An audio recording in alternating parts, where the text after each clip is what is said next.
Hello everyone, welcome to Dr. Royce. So I have started posting these short revision videos over my channel to help you make your medical preparation a bit easier. So yeah, let's start with today's topic. We'll break down everything you need to know about vitamins and state from First Aid USMLE, of course, the gold standard. And if you haven't seen the part 1, I would recommend you to see that first. So let's begin the video. And the last part we have started till vitamin A. So here we start with vitamin B-C complex, and the first vitamin we have here is vitamin B1, which is also known as thiamine. The coenzyme was thiamine pyrophosphate. So what we have to basically remember that vitamin B1 helps in many sorts of oxidative reactions. So it's written over here. It's a cofactor for several dehydrogenase enzymes, and a perfect mnemonic for this, be apt. So let's break it down. In BAP, B is for like branch chain alpha ketodehydrogenase. So as we know, there are 3 amino acids. The mnemonic is VIL, which is valine. Let me zoom it out. Valine, isoleucine, and leucine. So these are the branch chain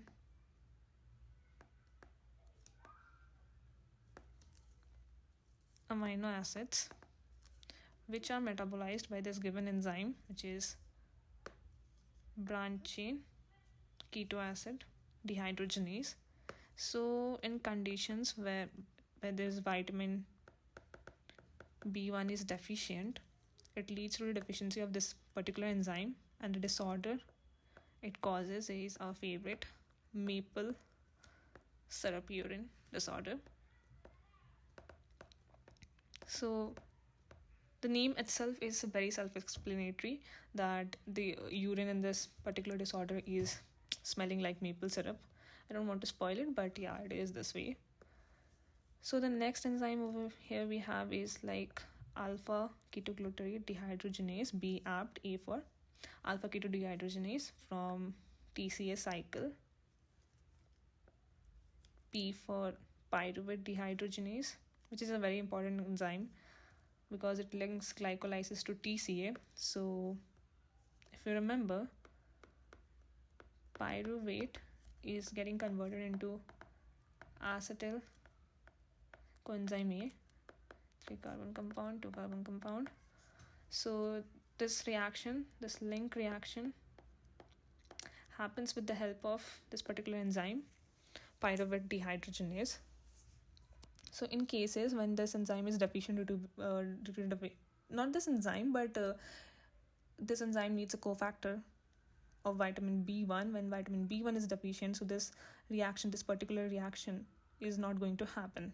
And in that scenarios, when pyruvate accumulates, we know that it would lead to the anaerobic action where it leads to formation of lactic acid.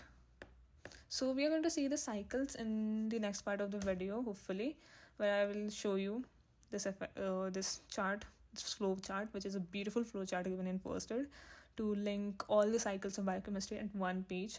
So we'll be seeing in that, but for a shorter version, you can remember in link reaction, vitamin B1 is the cofactor, and if it's deficient, then acetyl coenzyme A is no way going to be formed, and the way it affects the TCA cycle and the further on energetics of the cycle. And also the pyruvate accumulates and due to excess formation of lactic acid due to lactose dehydrogenase. And the third enzyme we have here is BAPT, T for transketolase. So this enzyme in HMP shunt is active during the non-oxidative phase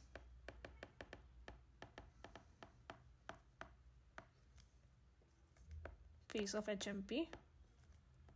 That helps in and basically this phase of HMP shunt is actually reversible.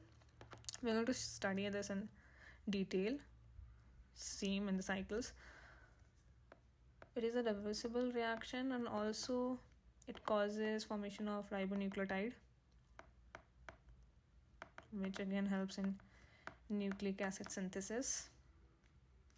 So we had seen this B apt, all these enzymes are like very important, and this is how you could link vitamins to your biochemistry, core biochemistry, and you could understand the effects. So this is the first vitamin which we have started linking. So there are further parts, you'll be seeing it, how beautifully First Aid has compiled it, every single details. So yeah, the next thing is about the deficiency. As we know, if vitamin B1 is going to be deficient, then all this is going to happen. So they have written impaired glucose breakdown, ATP depletion, sorry for that, worsened by glucose infusion. Basically, what they have mentioned over here is that, of course, the pyruvate dehydrogenase is not going to act, and if it is not going to act because of the deficiency of vitamin B1, then we won't have the complete breakdown of glucose. Like after glycolysis, there is TCA, and later to TCA, we take NADH and FADH2 energetics for the ATPs. So that part is not going to happen, what they are trying to say. So of course, अगर वो नहीं होता है तो, sorry for the Hindi, I will try to keep this video as totally in English. So if that part doesn't happen, then there is, of course, there is going to be ATP depletion, and there is excess accumulation of lactic acid. So even if a person comes with vitamin B1 deficiency, mostly in alcoholics, so you will see even if you give dextrose infusion, there won't be any improvement. More to it, you are going to see the person condition is depleting, because highly aerobic tissues like brain and heart requires glucose for their energetics, and if they are not going to get it, then it's going to worsen the condition of the patient. So therefore we advise in patients with alcoholic cases, we advise to give thiamine before dextrose. So it is very important in ED when a patient comes, alcoholic patient, chronic alcoholic patient is there, and you're just asked to put dextrose drip. So don't do that, because you first have to give B1 thiamine injection, and then later you can continue with dextrose. So this was the part. And also in vitamins, how to check the vitamin levels, we have that various assays. In case of vitamin B1, we use RBC transketolase, as I mentioned over there, B apt, T for transketolase. So transketolase is the assay. It is like a one-liner MCQ where they ask what is the assay used for vitamin B1. So we use this one. It is actually really important. Let me highlight it. So coming to the deficiencies, vitamin B1, like we have talked about, it is mostly deficient in alcoholics. So there is a whole spectrum of disorders, and which is like absolutely favorite of NEET PG. So the first thing you would notice as Wernicke's encephalopathy, which is, they have given a mnemonic, but what I have learned is GOA, which is global confusion of thalmoplegia.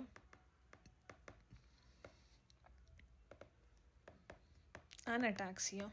So like this is the triad, and also first I mentioned an extra symptom. This is nystagmus, which is very basic, but still you can remember any one of the mnemonic you want to. It's your favorite. So Wernicke's encephalopathy is actually an acute condition which is reversible on administration of vitamin B1, but is a life-threatening neurologic condition. So patient is going to present with confusion of thalmoplegia and ataxia, whereas the much severe version of deficiency is Korsakoff syndrome, which is Wernicke's encephalopathy plus. There are confabulations, which is basically a sort of amnesia, but in confabulation we have both antero and retrograde amnesia. And here it's mentioned over here, confabulation, and there would be also personality changes and memory loss. So confabulations are basically, memory gaps in patient's memory, and he's trying to lie that part, though he's not doing it purposely, but he's really not accountable for his memory. You say like he goes roaming around, and if a person asks him like where you were, then he will make random stories that I went to the market, I shopped for a while, then I got to the bus stand and everything, which he hasn't done actually. That is all lie which his mind has created for himself to fill the memory gaps, which is a kind of memory loss. So the next thing is Wernicke's and Korsakoff's syndrome. It is actually a mix of both, but there is a particular thing, like when you see a chronic alcoholic's CT, then you would notice some damage in medial dorsal nucleus of thalamus, mammillary bodies. These are the images. When you see, you would notice the damage. Then there is beriberi. There was a mnemonic for beriberi, that vitamin B1 has one, so it's berry. If you want, you could remember it this way, or anyways, it's pretty basic, which we have started doing it from undergrad, so I think everyone knows this. So the name itself is very self-explanatory. Dry beriberi is something dry, and wet beriberi is something related to heart. There is blood into it, so wet beriberi. And this is due to systemic vasodilation causing high output cardiac failure. And dry beriberi is polyneuropathy, symmetric muscle wasting. So this was about vitamin B1. Let's begin with the second part. I would hurry a little because it's getting too slow. Yeah, so vitamin B2, also known as riboflavin. So when we go to, I will mention the AC used to measure it. It is RBC glutathione. So like in vitamin B1, we used to measure the transketolase levels. Here we do RBC glutathione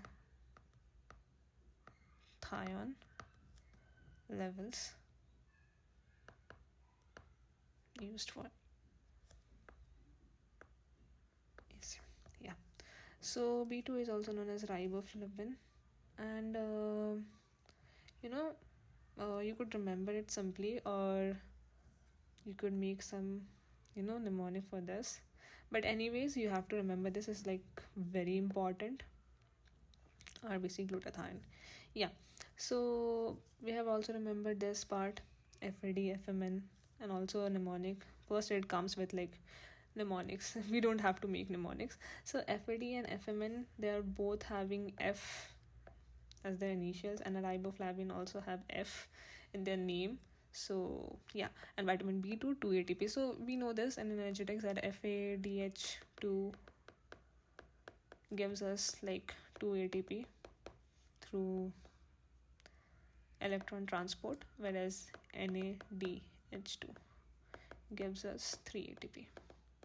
NADP actually, sorry.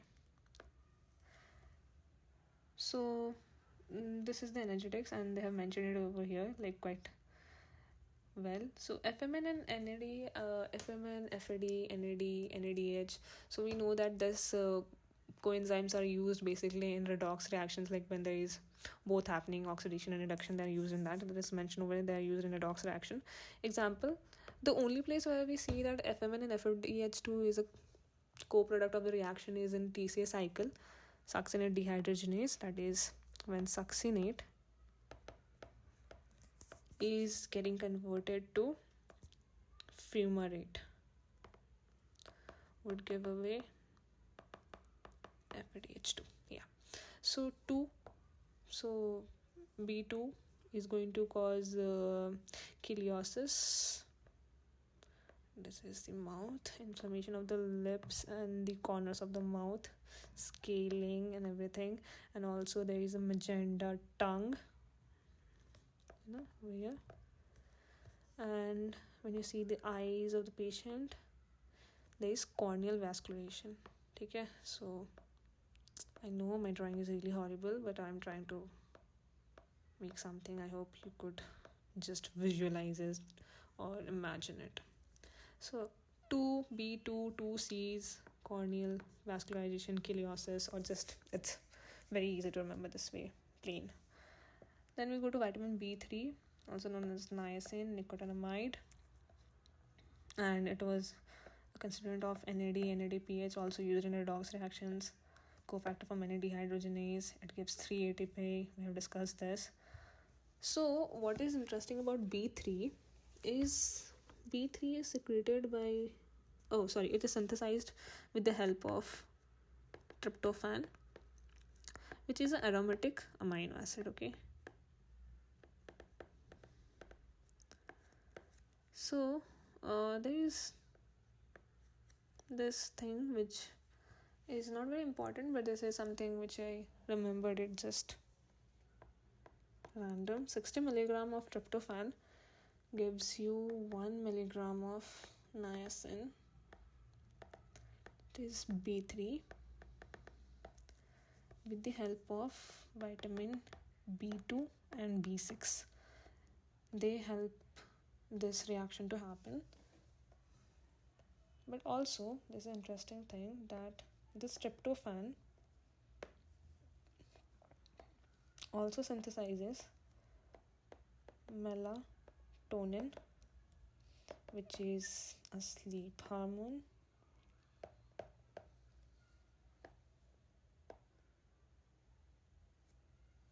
and also serotonin, which is a neurotransmitter, excitatory one. So we'll link that. Let's see this. Derived from tryptophan, synthesized with the help of B2, B6, that is used in treatment of dyslipidemia. So this is something very theoretical. Like in practice, we never use vitamin B3 in treatment of dyslipidemia. We'll get to know this. Like in the excess symptoms, I will tell you what is the reason behind that. So deficiency of vitamin B3 is like very typical. We'll go straight away to this picture. This uncle, this is like very typical picture of this uncle with castle neck appearance. You can see this, right? This is typical pellagra presentation where C symptom B3 deficiency is pellagra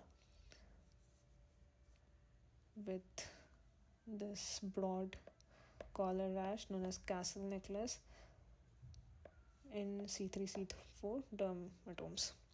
So B3 is associated with pellagra, which are like basically 3Ds: diarrhea, dementia, and dermatitis. And dermatitis is like very specific. You can see broad collar rash, castle neck appearance, and hyperpigmentation in the sun-exposed limbs. So this was the part of vitamin B3 deficiency that's integrated. Okay, so vitamin B3 deficiency is, there can be many reasons, but the most specific ones are like Hartnum's disease. It is mentioned over here that it is actually an autosomal recessive disorder in which there is deficiency of this neutral amino acid, example tryptophan. So in this disease, the tryptophans are not getting absorbed through our PCTs or the enterocytes. So that is going to cause deficiency of tryptophan, and by default, if there is deficiency of tryptophan, there is no vitamin B3 in the body because it helps in synthesis of vitamin B3. The second reason for this is malignant carcinoid syndrome. So we know that malignant carcinoid syndrome is something where there is excess of serotonin in the body. Okay, so that excess of serotonin is formed with the help of tryptophan. We have mentioned these 3 things which tryptophan helps in formation, right? The first one is niacin, second one is melatonin, third one is serotonin. So the serotonin is like quite in excess in malignant carcinoid syndrome. Therefore, there is a deficiency of vitamin B3. And also with drugs like isoniazid used in antitubercular therapies regimen, that also causes vitamin B6 deficiency. Or anything which is going to affect vitamin B2 or B6 is going to cause deficiency of B3 because they are required in the reaction for formation of B3.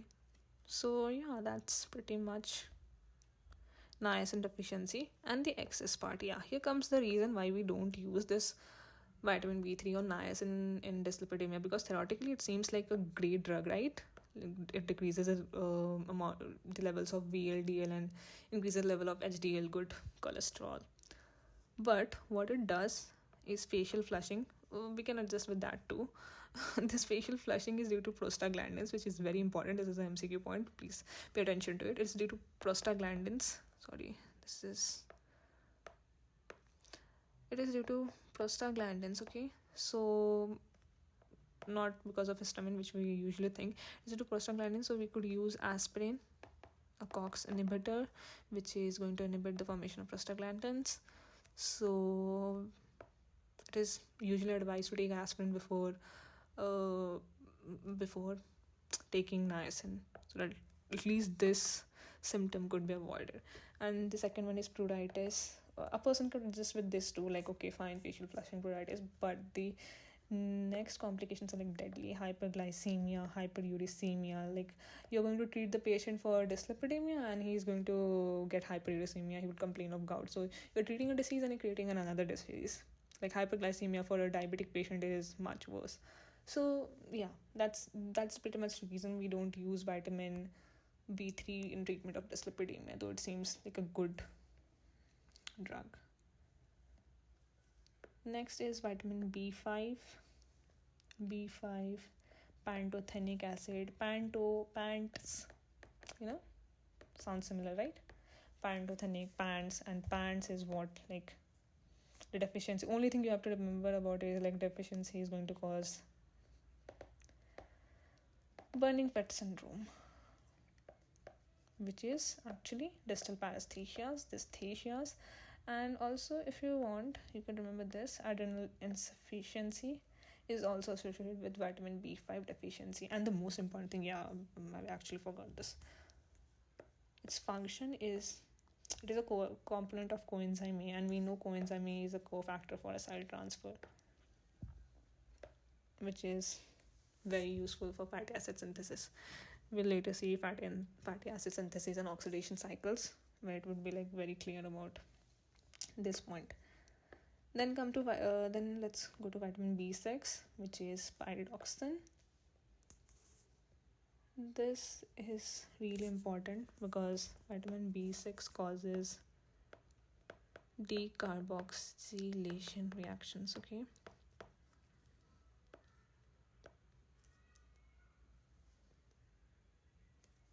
So this decarboxylation reactions, and also it gets converted to pyridoxal phosphate. This full form is not important, PLP, a cofactor for transamination. So transamination, we see this transamination in two places, which is like very important. Is they're doing the link reaction, Pyruvate gets converted to acetyl coenzyme A, right? Yeah, by pyruvate dehydrogenase, right? And if it is deficient, like as we have studied, it would get reverted to lactic acid, right? Presence of lactic acid dehydrogenase. There is another spectrum of pyruvate getting converted into alanine, right? So this happens by the enzyme ALT, alanine transaminase, or SGPT. Like, these are the two terms we use clinically, right? The liver assay we do, SGOT, SGPT, it is the same thing. This reaction, this is transamination, right? Pyruvate is forming amino acid, that is alanine, with the help of B6, right? The another reaction, which is not very important, so you don't have to note it, this is AST, okay? AST, that is also SGOT, which happens when oxaloacetate of TCA cycles gets converted to aspartate.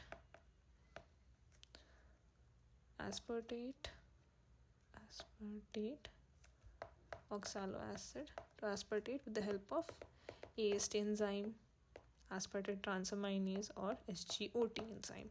So this is also transamination with the help of B6. So whenever you see transamination, that is something related to B6. Okay, yeah. Also, like we have mentioned it, decarboxylation reactions. Also, there is glycogen phosphorylase. Okay, this is like very important because glycogen phosphorylase helps in glycogenolysis, right, in breakdown of glycogen, which is very important in fasting. Like when you fast, then the glucose in your body is produced by glycogenolysis. This glycogenolysis happens with the help of this enzyme, glycogen phosphorylase, which is the rate limiting enzyme of this cycle. Also, it helps in synthesis of glutathione, okay, very important, cystathione, heme. So heme, we know, let me write it over here. Heme is formed with the help of succinyl coenzyme A and glycine amino acid with the help of vitamin B6 and ALA synthesis, which causes ALA formation, which is what? Amino levulinic acid. And later this cycle happens, ALA dehydratase, sorry for the handwriting, but ALA dehydratase, and we have studied its deficiency causes what? Can you tell me what is the deficiency caused by? Okay, let's keep some questions in this part. Okay, I'll be asking few questions. I would really love an answer from this in the comment section. So what is the ALA dehydratase associated with, and what is its inheritance? Yeah, that's the question here. Next is, the next part is niacin. Yeah, niacin, B2, B6, it's important. Histamine, neurotransmitters like serotonin, epinephrine, norepinephrine, and also dopamine and GABA. So, as this enzyme GABA is a inhibitory neurotransmitter, right? So, when there is a deficiency of GABA in infants especially, it's going to cause refractory seizures, So, yeah, basically whenever you see a baby crying because of hypoglycemia or refractory seizures in babies, you won't distinguish it like very easily in NICU. When you go and see babies, they would be crying, you would think they are just crying, but actually they are seizuring. So therefore, whenever we see a baby seizing, we first try to give a dextrose, because it could be because of hypoglycemia, which is the most common cause. Or next to that, we give vitamin B6, that is biotoxin, because the GABA may be deficient in that baby because of vitamin B6 deficiency. So that is what mentioned over here. Vitamin B6 deficiency causes convulsions, hyperirritability. This is explained with the help of this neurotransmitters, okay. Peripheral neuropathy due to deficiency induced by isoniazid and OCPs. Yeah, this causes deficiency of vitamin B6. And also sideroblastic anemia. So sideroblastic anemia is because, in heme we have mentioned that B6 plays a role. So if there is no heme synthesis, it is going to cause anemia, and that is sideroblastic anemia. So this was about vitamin B6. And also I would like to add that vitamin 6 is measured with the help of xanthan uric acid assay. This is also very important. So in a vitamin, basically for MCQ perspective, you have to remember the various assays used to measure the vitamins and the cofactors, and also what are the reactions it is getting part it helps in, and the deficiencies, of course. And there are few excessive use of vitamins also, they are going to cause some symptoms. That is also very important. So let's move to the next vitamin, which is vitamin B7, biotin. Okay, we know biotin, it's quite famous these days for like hair supplement. So let's study biotin. Biotin is like very important for carboxylation enzymes. So vitamin B6 was for decarboxylation, and vitamin B7 is for carboxylation, which is going to add a carbon molecule. So let's see what are they. Pyruvate carboxylase. Okay, here pyruvate is converted into oxaloacetate, and we know this is the first reaction happening in gluconeogenesis. Okay, this gluconeogenesis happens in starving phase. When we study the glucose metabolism, like fed, fasting, and starvation, we will see this part. This part happens when you're in starving. The next one is acetyl coenzyme carboxylase, fatty acid synthesis. Here, the acetyl coenzyme A is getting converted into melanin coenzyme A, which is a 3-carbon compound which happens in fatty acid synthesis. And fatty acid synthesis, we know it happens with the help of... Okay, there is another question. Tell me the shuttle used for fatty acid synthesis. Actually, I will give you 2 options to make it easy, whether it is citrate shuttle or the mallet shuttle. Yeah, this is like very basic, very easy. I hope to see the answers in the comment section.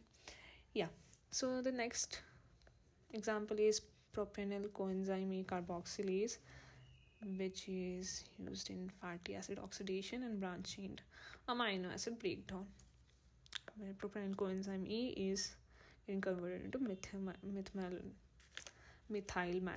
coenzyme A. Sorry, this is like some sort of tongue twister for me. Yeah, but this very weird name, MMCMMA, whatever you want to say, is very essential for myelination of nerves. Deficiency part of vitamin B7 is not very specific. It causes dermatitis, enteritis, alopecia. See, like baldness. Therefore, we take vitamin B7 supplements.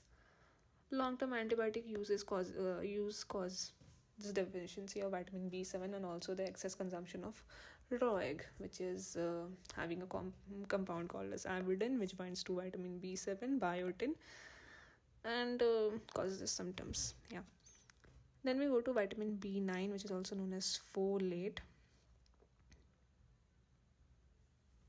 And yeah, I would like to add this too, that vitamin B7 causes carboxylation, right? So if it is deficient, then it is going to cause deficiency of multiple carboxylase enzymes, right? Which would lead into Tomcat's urine disorder. And these are some, fancy or cute points which I like to mention, and I love this. So the first named urine disorder we have studied in vitamin B1, which was, as we know, maple syrup urine disorder. B apt, the alpha branched amino acid dehydrogenase, which helps in metabolism of branched amino acids. The deficiency causes maple syrup urine disorder. Same way in vitamin B7, multiple carboxylase deficiencies causes Tomcat urine disorder. I don't know what's the smell of this because it's not mentioned in the books. That's it. Yeah, so B9, folate active form is tetrahydrofolic acid. Okay, so it is a coenzyme for 1-carbon transfer methylation reaction. Let's read it. There is a beautiful cycle in the next page. I will show you when it actually happens. This also is important for synthesis of nitrogenous bases in DNA, RNA, found in leafy vegetables. Now here's another mnemonic by First Aid. Leafy vegetables, folate, absorbed in jejunum. Think of foliage, jejunum. Well, I have learned it in a way that is DJI, duodenum, jejunum, ileum. Okay, there is IFB, which is iron, folate, and B12. So jejunum is majorly the part where folate is absorbed. Similarly, ileum is the part where B12 is absorbed, and duodenum is the part where iron is absorbed. Yeah. And also, yeah, we have seen this small reserve pool is primarily in liver. So B9 is stored in liver for months.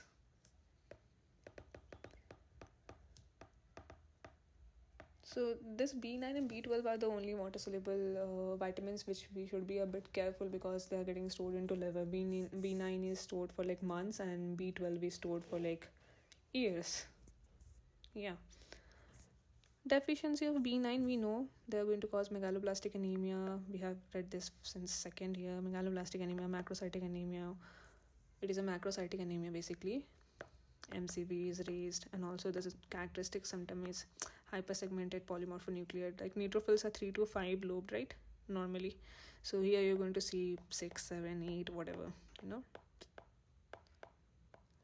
So multi-segmented neutrophils, glossitis, but there is no neurologic symptoms, okay,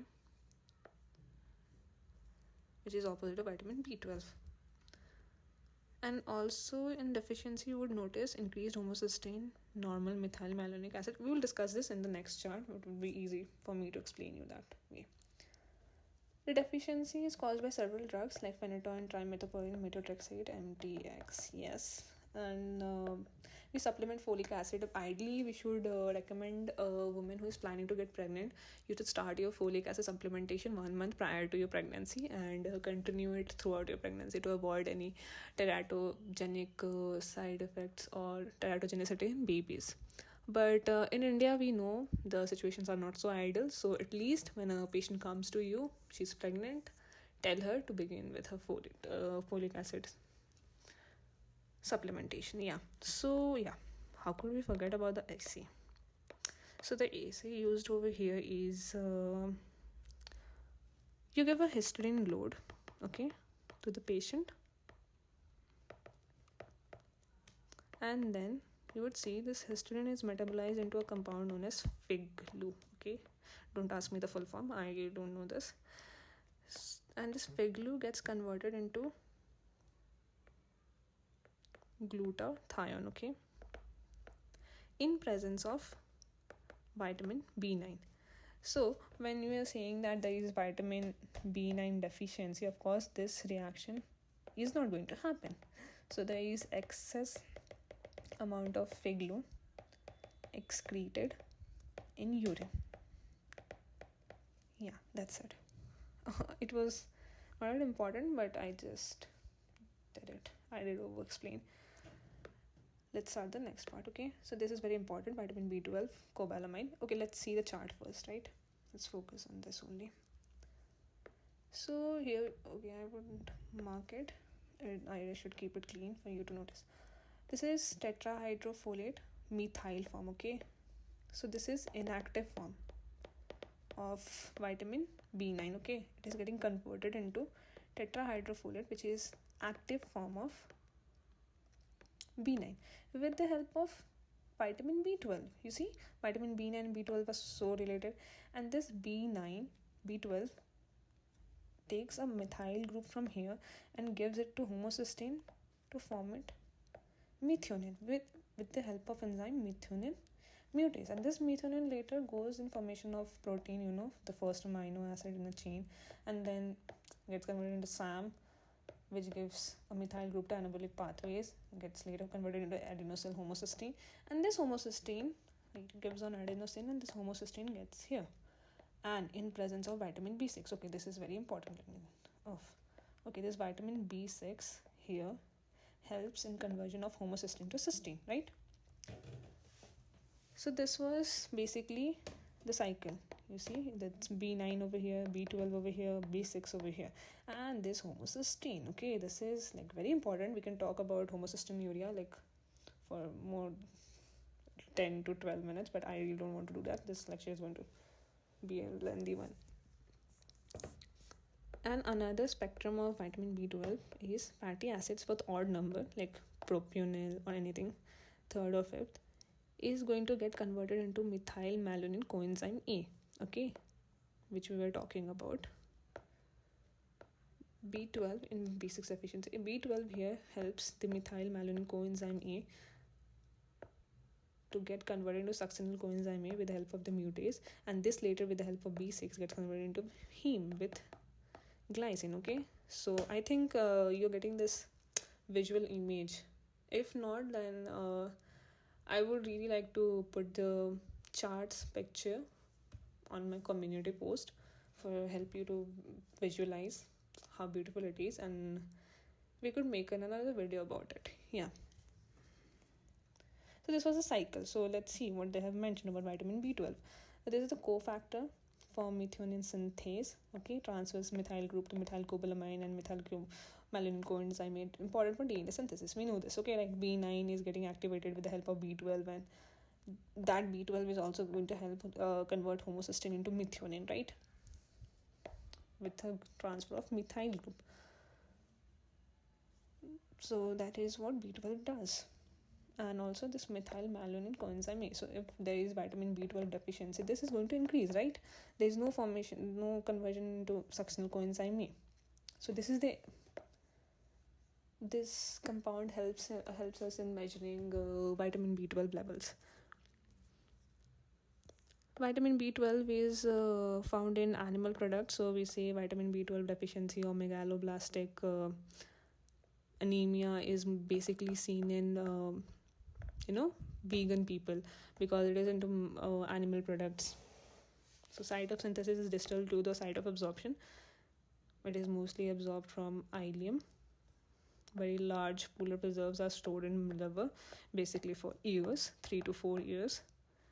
And yeah, this organism, Diphyllobothrium latum, is basically mentioned everywhere when you read about megaloblastic anemia.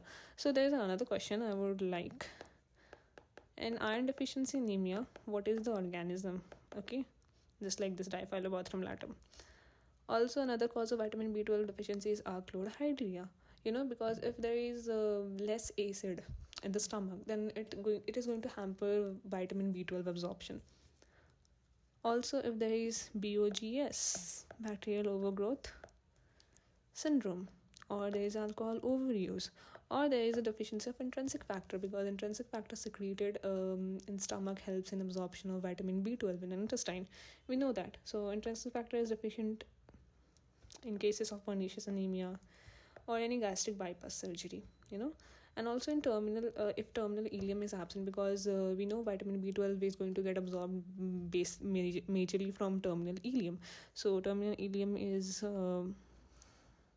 not functional in Crohn's disease, or absent in cases of surgical resections, or there are certain drugs like metformin, or a vegan, simply because his diet is not good enough for vitamin B12. So these are the reasons for vitamin B12 deficiency. And when we see folate and B12, symptoms are going to be basically, they are almost same, apart from the neurologic symptoms, because B12 here helps in conversion of methylmalonyl coenzyme A to succinyl coenzyme A, and this compound is like really important for myelination of nerves. So if this is defective in any way, then it is going to show some neurologic manifestations, whereas B9 is having no role over here. But this whole cycle, we see B9, B12 acting together. So if there is deficiency of any one of them, they are going to show the symptoms of megaloblastic anemia in both the cases. So and that's what they have mentioned. B9 deficiency, if you give in any anemia, megaloblastic anemia, if you give B9 supplementation, it is going to improve your anemic profile, but it is not going to help you with your neurologic symptoms. Okay, never, because it is due to vitamin B12. So that's why we give both of them together. And what they have mentioned over here, macrocytic megaloblastic, it is the same thing. Yeah, there is another point they have added, is it is going to cause, this is the spinal cord, right? So when you see in vitamin B12 deficiency, okay, or even in vitamin E deficiency, or even in Friedreich's ataxia, the dorsal column is getting degenerated because of methylmalonyl coenzyme A deficiency or myelination defect, whatever. Dorsal column is getting degenerated, which is going to help in proprioception sensations, and also the lateral corticospinal tracts, which is going to carry pain and temperature sensation, and also the spinocerebellar tract, which is going to cause ataxia due to abnormal myelin formation. So this is the picture which you are going to see in this three of them: B12 deficiency, vitamin E deficiency, and Friedreich's ataxia. We could these are the DEDs, but there are few points which are different from each other. So we can say that, no, this is because of this. This is associated with increase in serum homocysteine level. Of course, if there is vitamin B12 or B9, any of them is deficient. Anyways, it is going to hamper this process, like homocysteine conversion to methionine. So of course, homocysteine is going to accumulate. Even if you say vitamin B6 is deficient, then also homocysteine levels are going to increase. So 3 multiples. 3 2s are 6, 3 3s are 9, and 3 4s are 12. Okay, so these vitamins are associated with homocystinuria. And also the most important thing here is vitamin B12, there is increased level of methyl malonic coenzyme A, and also associated with secondary folate deficiency. This on a prolonged term is going to cause nerve damage, of course. So this was about vitamin B12. So we could continue with vitamin C. What I think is this video is already half an hour or more than that. I don't think we should continue with vitamin C, because the whole purpose of me putting on videos is that it should be revisable, and I think there's a lot to discuss about vitamin C, D, and E, and K. So I'm sorry, but I have to make a third part of this video, and I will do it soon. And if you find this video a little helpful in any sense, then please like, share, and subscribe to the channel. It would really motivate me to post. Yeah, and that's it for this video. I will come with part 3 very soon. Thank you.